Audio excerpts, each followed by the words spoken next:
السلام علیکم دوستو ایک مرتبہ حضرت سلیمان علیہ الصلوۃ والسلام اپنے تخت پر بیٹھے ہوئے تھے اور ان کے سامنے دنیا کے تمام جانور چرند پرند موجود تھے، لیکن ان میں سے ان کا محبوب پرندہ ہدہد غائب تھا۔ حضرت سلیمان علیہ الصلوۃ والسلام نے چاروں طرف نظر دوڑایا لیکن ہدہد نہیں دکھا۔ حضرت سلیمان علیہ الصلوۃ والسلام نے کہا، واقعی ہدہد غائب ہے، اگر وہ بے وجہ غائب ہے تو آج اس کو قتل کر دیں گے۔ حضرت سلیمان علیہ الصلوۃ والسلام نے ایک جنات کو اس کے کھوج میں بھیجا۔ وہ جنات جا کر ڈھونڈا لیکن ہدہد نہیں ملا۔ وہ جنات واپس آ کر سلیمان علیہ الصلوۃ والسلام سے کہا، حضرت ہدہد کہیں نظر نہیں آیا۔ حضرت سلیمان علیہ الصلوۃ والسلام نے بہت کڑے آواز میں کہا، واقعی ہدہد فرار ہو گیا ہے، اگر ہدہد فرار ہے تو اسے ہم ڈھونڈ نکالیں گے اور اس کی غیر حاضری بے وجہ ہوئی تو قتل کر دیں گے۔ اس کے بعد ہدہد اچانک دربار میں حاضر ہوا۔ ہدہد بہت ڈرا ہوا تھا، پتہ نہیں آج کیا ہوگا، اور سلیمان علیہ السلام کی نظر اس پر پڑی۔ حضرت سلیمان علیہ الصلوۃ والسلام گرجتے ہوئے آواز میں پوچھا، ہدہد کہاں غائب تھے؟ اگر کوئی خبر لائے ہو تو معافی ہے ورنہ قتل کر دیے جاؤ گے۔ ہدہد نے کہا، اطمینان رکھیں جناب، آج میں ایسی خبر لایا ہوں جس کو سن کے آپ اور آپ کے درباری دنگ ہو جائیں گے۔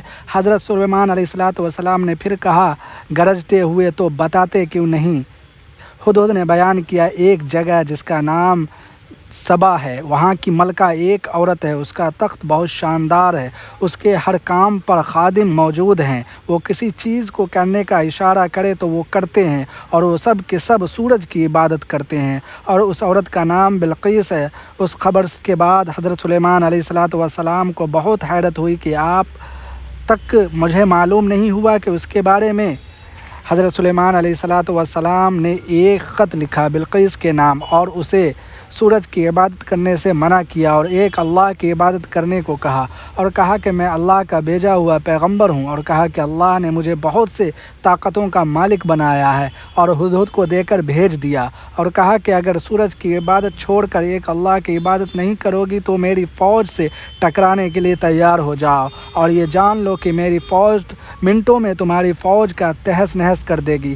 ہدہد نے اس خط کو بلقیس کے تخت پر رکھ دیا۔ جب بلقیس نے اس کو پڑھا تو اپنے لوگوں سے مشورہ کیا اور سب کے سب ایمان لے آئے۔ پھر بلقیس کو خواہش ہوا کہ وہ حضرت سلیمان علیہ الصلوۃ والسلام سے ملے، اور اس نے اپنے خادم کو بھیجا حضرت سلیمان علیہ السلام کے پاس۔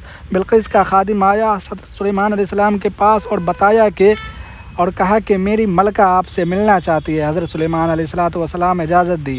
اس کے بعد بلقیس اسے ملک سبا سے حضرت سلیمان علیہ الصلوۃ والسلام سے ملنے کو چلی، تو حضرت سلیمان علیہ السلام نے اپنی ایک جنات سے کہا کہ کوئی ہے جو اس کی آنے سے پہلے اس کا تخت میرے تخت کے سامنے لا کر رکھ دے۔ ایک جنات کھڑا ہوا، اس کا نام عفریت تھا۔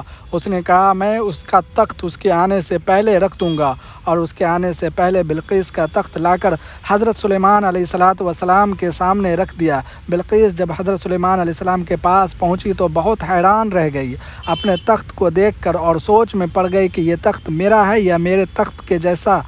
تو حضرت سلیمان علیہ السلام نے اسے بتایا کہ آپ گھبرائیں نہیں، یہ تخت آپ کا ہی ہے۔ اس کے بعد کہا گیا کہ حضرت سلیمان علیہ الصلوۃ والسلام سے بلقیس کی شادی ہو گئی۔ واللہ اعلم۔